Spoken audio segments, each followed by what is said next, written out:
guys, a warm welcome to you all on my channel God's Glory by Sukhmani. How are you all? I hope आप सब अच्छे होंगे. मेरी थोड़ी सी तबीयत ख़राब है और थोड़ा सा आपको कोऑपरेट करना पड़ेगा. हो सकता है मेरी आवाज़ थोड़ी धीमी आए आपको. सो आज की रीडिंग का टॉपिक ये होने वाला है कि आपके पर्सन इस वक्त क्या फील कर रहे हैं आपको लेकर, राइट? तो आज हम वो देखेंगे. और अगर आप नए हैं इस चैनल पे तो चैनल को सब्सक्राइब कर लीजिएगा. वीडियो पसंद आएगी तो लाइक शेयर एंड कमेंट ज़रूर कीजिएगा. ओके, अपनी ब्लेसिंग्स भेजिएगा ताकि मैं जल्द से जल्द ठीक हूँ. एंड और रीडिंग्स लेकर आती रहूँ. आज भी बिल्कुल इस तरीके से हो रहा था कि रीडिंग का मन नहीं था मेरा करने का, बट आई नो आप लोग वेट कर रहे होते हैं. सो मैं कोशिश यही करती हूँ कि ज़रूर आपके लिए रीडिंग पोस्ट करूँ. तो गाइज़, आज उनके मन में आपके लिए क्या चल रहा है, बिल्कुल पॉजिटिव सोचना है. जब तक मैं कार्ड शफल कर रही हूँ उनके बारे में आप सोच सकते हैं. इस वक्त की उनकी फीलिंग्स चेक करेंगे. इस वक्त क्या फील कर रहे हैं आपके पर्सन आपको लेकर.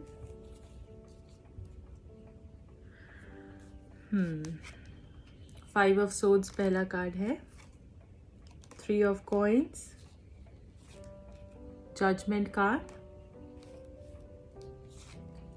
The hermit and 9 of cups.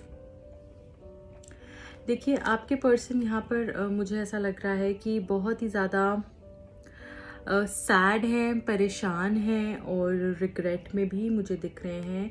कुछ पुरानी बातें सोचकर उनको ऐसा लग रहा है कि कभी कभी वो बहुत ही ज़्यादा झगड़ालू हो जाते हैं. ही एक्चुअली बिकम्स क्वारलसम, जहाँ पर वो लड़ते रहते हैं और किसी सामने वाले की बात नहीं सुनते हैं और गुस्से में ऐसी बातें बोल देते हैं जिससे कि आपको बहुत प्रॉब्लम होती है और उसको लेकर इनको रिग्रेट भी हो रहा है. अगर आपको ऐसा लगता है कि ये पर्सन कह देते हैं और सॉरी नहीं बोलते हैं तो यहाँ पर मुझे लग रहा है इस पर्सन को डेफिनेटली रिग्रेट है.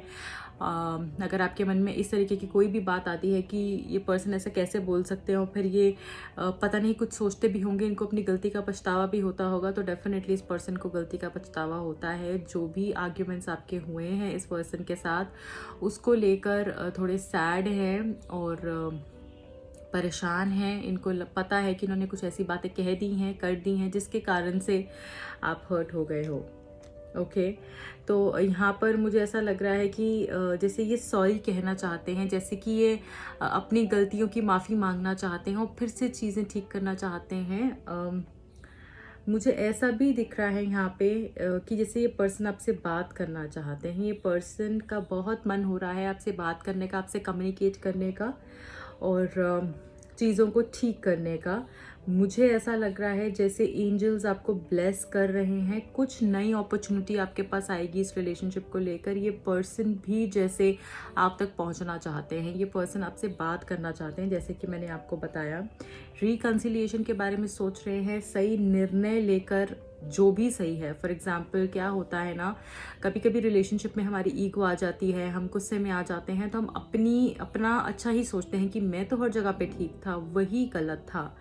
उसी के कारण से इस तरीके की चीज़ें हुई हैं. पर अभी ये पर्सन दोनों तरफ से सोचेंगे, आपके बारे में भी सोचेंगे कि आपने क्या किया है और अपनी भी गलतियां देखेंगे. सिर्फ आपकी गलतियां नहीं देख रहे हैं, ये अभी अपनी भी गलतियां ढूंढ रहे हैं और उसके वजह से इनको बहुत बुरा लग रहा है जब ये समझ पा रहे हैं, क्योंकि अभी ये शांत मन से समझने की कोशिश कर रहे हैं कि इनकी भी क्या गलतियां थी और अब इनको अपनी गलतियां रियलाइज हो गई हैं.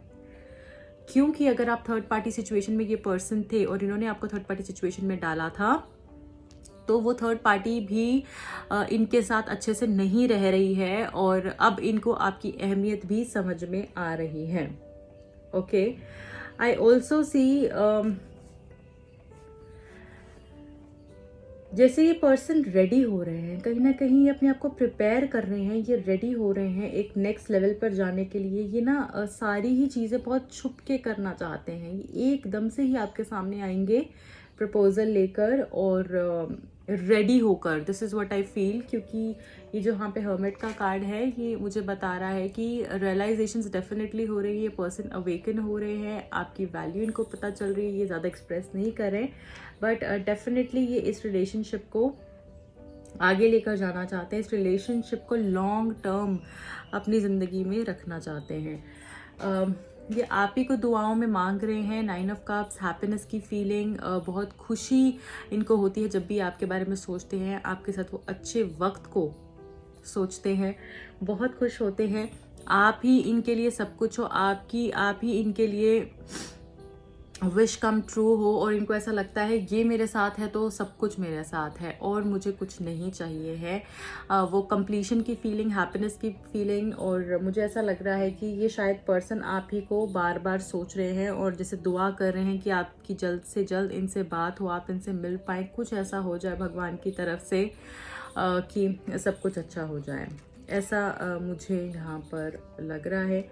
एंड अभी फ़िलहाल ये पर्सन आपको लेकर बहुत पॉजिटिव है, और जो भी पास में इन्होंने किया है, पहले तो मुझे ऐसा लगता है कि इन्होंने कर दिया वो करने के लिए, जैसे वो गुस्से में आके, जोश में कह लो, किसी भी तरीके से इन्होंने कर दिया और इनको लग रहा था तब ये बहुत अच्छा कर रहे हैं, पर अब इनको वो रियलाइजेशन हो रहा है कि इन्होंने गलत किया है। जो भी ये कोल्ड ट्रीटमेंट देते हैं या विड्रॉल सिम्टम्स देते हैं आपको, या फिर एक्सप्रेस नहीं करते हैं, बात नहीं करते हैं, लड़ाई झगड़ा हो जाता है, किसी न सबका अपना तरीका होता है लड़ने का। कुछ लोग बहुत एग्रेसिवली आपस में इस तरीके से हॉट वर्ड्स एक्सचेंज कर लेते हैं, कुछ लोग साइलेंट मोड पे चले जाते हैं, कुछ लोग नो कॉन्टैक्ट सिचुएशन में चले जाते हैं, सबका एक अपना तरीका होता है। तो जो भी इन्होंने आपके साथ गलत किया है ना, उसके बारे में इनको रिग्रेट हो रहा है। This is what I can clearly see in the cards, okay. And मुझे यहाँ पर आप लोगों के लिए number 9, 18th, 27th of any month मुझे यहाँ पर लकी दिख रहा है आप लोगों के लिए। एंड मैं ऐसा भी देख पा रही हूँ कि जैसे आपको ना ब्लेसिंग्स मिल रहे हैं, जैसे आप प्रोटेक्टेड हो, जैसे ये आपको गार्ड करने के लिए आ रहे हैं, ये आपकी प्रोटेक्शन के लिए आ रहे हैं, आपको कोई दुख तकलीफ ना हो। जो भी इन्होंने आपको दर्द दिए हैं, अब वो एक नई ज़िंदगी, एक नए सिरे से आपके साथ रेडी होकर बिताने के लिए आ रहे हैं। This is what I feel for you, okay. And और क्या कह रहे हैं कार्ड्स, वो भी हम जानने की कोशिश कर लेते हैं। पहले मैं आपके लिए ब्लेसिंग्स देख लेती हूँ। आपको यूनिकॉर्न्स किस तरीके से ब्लेस कर रहे हैं, क्या मैसेज देना चाह रहे हैं यूनिकॉर्न्स आपको। रीडिंग ज़रूर लाइक कीजिएगा गाइज अगर पसंद आएगी आपको तो। Feather, this calling card from the unicorns tell you they are near you. मुझे ऐसा लग रहा है कि आप अगर दूर भी हैं, आप कहीं दूर भी हैं, और ऐसा है कि जैसे आप नो कॉन्टैक्ट सिचुएशन में हैं या बात नहीं हो रही है किसी भी रीज़न से, आपको यूनिकॉर्न से बताना चाहते हैं कि वो आपके पास ही हैं, वो आपको ही याद करते हैं, वो आपके आसपास ही हैं, वो आपकी प्रोटेक्शन के बारे में सोचते हैं, वो आपकी वेलबींग के बारे में सोचते हैं, वो आप ही को दिन रात मिस करते हैं, सोचते हैं, एंड वो आपके पास ही हैं। आपको हो सकता है कोई फेदर्स भी दिखते हों बहुत ज़्यादा, और अगर आपने अपने बहुत ही करीबी किसी को खोया है और आप फेदर्स देखते हो तो डेफिनेटली उनकी ब्लेसिंग्स, आपके एंसेस्टर्स की ब्लेसिंग्स आपके साथ हैं।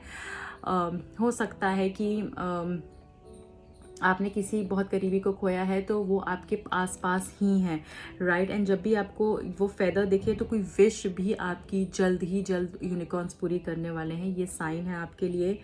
Number 8, 17th and 26th of any month भी लकी हो सकता है। One more card from this deck. Soul purpose, act on your soul purpose today. आपका क्या सोल पर्पस है उसको पहचानने के लिए कहा जा रहा है। इधर उधर भटकना नहीं है। जो भी आपका सोल पर्पस है, चाहे वो प्यार बांटना है, वो कुछ भी वो खुश रहना है, वो खुशी बांटना है, और anything else, you know it better. जो भी आपका सोल, जिस तरफ आपका जो सोल अर्ज होती है, आपका सोल पर्पस क्या है, you can also find that out in a reading. अगर आप रीडिंग बुक कराना चाहते हैं मेरे साथ to find your soul purpose, you can let me know about it. हम आराम से इसको अच्छे से देखेंगे कि आपका सोल पर्पस क्या है। ओके हर एक पर्सन का एक सोल पर्पस होता है। तो अगर आपको पता है वेल एंड गुड, और अगर आप जानना चाहते हैं अपनी पास्ट लाइफ के बारे में, अपनी दिस बर्थ के बारे में, आप अपने सोल पर्पस को जानना चाहते हैं, आपका सोल अर्ज क्या है, और बहुत सारी चीज़ें होती हैं, right. We can talk in detail over a session and ये आपके लिए मैसेज आ रहा है। सो अपने सोल पर्पस के ऊपर ध्यान देना है। नंबर 2, 11th, 20th और 29th ऑफ एनी मंथ पे आपके लिए लकी हो सकता है। आपके रिलेशनशिप के लिए क्या एडवाइस आ रही है, आपके जो डिवाइन कनेक्शन है उसके लिए क्या एडवाइस आ रही है, क्या उसके लिए गाइडेंस मिल रही है हमको, हम जानने की कोशिश करेंगे गाइस।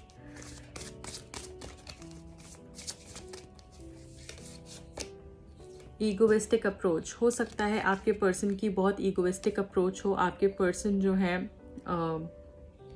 अपनी ईगो को ऊपर उन्होंने रखा हुआ है, और शायद वो आपकी किसी भी चीज़ को इतनी अहमियत नहीं देते हैं। कभी कभी उनका बिहेवियर बहुत एग्रेसिव हो जाता है, रूड हो जाता है, वो हार्श हो जाते हैं और साइलेंट मोड पे चले जाते हैं। ऐसा भी मुझे कुछ लोगों के लिए बहुत दिख रहा है। तो थोड़ी ईगोइस्टिक अप्रोच है इस पर्सन की, इनको ईगो कम करने की ज़रूरत है। ख्योज अभी फ़िलहाल मुझे ऐसा लग रहा है बहुत सारे प्रॉब्लम्स आपकी लाइफ में चल रहे हैं, चिक चिक, लड़ाई झगड़ा, और इमोशनली आप बिल्कुल डाउन दिख रहे हो मुझे इस वक्त में।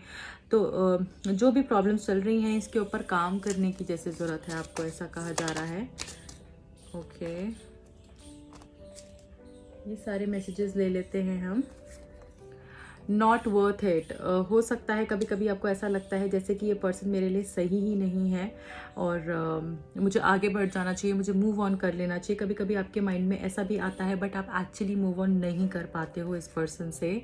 समथिंग बेटर हो सकता है, आपको लगता है कि मुझे कोई और पर्सन मिल जाएगा जो मेरे लिए मेरा ख्याल रखेगा, मुझे प्यार करेगा। ये शायद मेरे लिए सही पर्सन नहीं है, क्योंकि बहुत ईगो दिखाते हैं कभी कभी, और उसके कारण से बहुत क्योस क्रिएट हो जाता है। This is what I feel. You have a history. हो सकता है आपका इस पर्सन से ऑलरेडी ब्रेकअप हो चुका है, और वो हुआ सिर्फ इसलिए है क्योंकि मिसअंडरस्टैंडिंग्स थी। काफ़ी ज़्यादा मिसअंडरस्टैंडिंग्स हैं आपके रिलेशनशिप के बीच में, जिसके ऊपर आपको काम करने की ज़रूरत है। ये आपके लिए कुछ मैसेजेस आए हैं, एंड अब हम ये देखने की कोशिश करते हैं और क्या फील कर रहे हैं वो, और आगे क्या होने वाला है। ओके आगे क्या होने वाला है आपके रिलेशनशिप में, आपके पर्सन क्या फील कर रहे हैं, और आगे क्या होने वाला है। Thank you.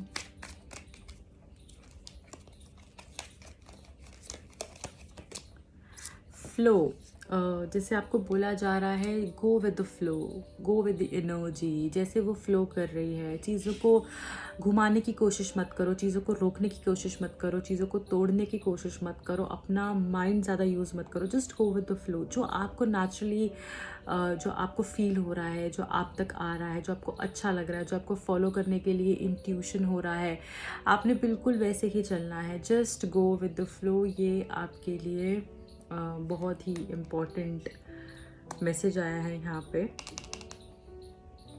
ओके क्योंकि अगर आप इस तरीके से करेंगे तो डेफिनेटली आपका टारगेट आप अचीव कर पाएंगे। क्राउन चक्र, again I have told you, आपको अपने इंट्यूशन, अपने माइंड की सुननी है। आपका दिमाग क्या कह रहा है, आपका आपका आपका बार बार आपको क्या फील हो रहा है, आपकी समझ क्या कह रही है, उस हिसाब से आपने चलना है। कुछ लोगों को अपने क्राउन चक्र पे काम करने की भी ज़रूरत हो सकती है। Take the lead. मैंने बोला आपको, आप लीडर हैं, आपको लीड लेनी है, आपको फ्लो, जैसे you have to go with the flow, you don't have to chase anybody. जो पानी है वो किसी को चेज नहीं करता है, वो अपना रास्ता खुद बनाता है। So exactly the same way you have to take the lead. आपको लीड लेनी है। आप you are a born leader, आप चेजर नहीं हो, आप फॉलोअर नहीं हो। You have to attract things. Okay ये आपके लिए मैसेज आया है, टेक द लीड। और मुझे ऐसा लग रहा है जैसे जैसे आपने सोचा हुआ है अपनी लाइफ के अंदर, वैसे वैसे आप कर पाओगे, उन सारी चीज़ों को आप अकम्प्लिश कर पाओगे। और वो बैगेज जो आप कैरी कर रहे हो वो ख़त्म हो पाएगा, आप आगे बढ़ पाओगे अपनी लाइफ में और हर तरफ से आपको अबंडेंस आनी शुरू हो जाएगी if you start going with the flow. ज़्यादा चीज़ों को कॉम्प्लिकेट नहीं करोगे, ज़्यादा सोचोगे नहीं, तो अपने आप ही सब कुछ बहुत अच्छे से फ्लो करेगा एंड जैसा आप चाहेंगे ना वैसा ही होगा। One last message from this deck, coming together. See कितना खूबसूरत मैसेज है, विच सेज कमिंग टुगेदर। और आपको बोला जा रहा है कि आप दोनों जैसे साथ में आने वाले हो, फिर से एक दूसरे के पास में आने वाले हो। ये दूरियां जो हैं वो आपकी ख़त्म होने वाली हैं। हमने जैसे यहाँ पर देखने की कोशिश करी थी कि आगे क्या होने वाला है, तो आगे आप एक दूसरे के और करीब आने वाले हो, पास आने वाले हो, रिकन्सिलिएशन होने वाला है, everything will be beautiful in the future and you'll get it very soon. So I wish you all the best. ये आपके लिए कुछ मैसेजेस थे। आई होप आपको रीडिंग पसंद आई होगी। प्लीज़ लाइक करके जाइएगा, शेयर कीजिएगा, कमेंट में मुझे बताइएगा कैसी लगी है रीडिंग। इस रीडिंग को क्लेम करने के लिए आप हार्ट भेज सकते हैं। मेरा दूसरा चैनल भी है, वहाँ पे भी जाके आप सब्सक्राइब कर सकते हैं। अगर आप टैरो कार्ड रीडिंग लेना चाहते हैं, सीखना चाहते हैं, you can contact me for the same. Till then रखें अपना बहुत ख्याल। बाय।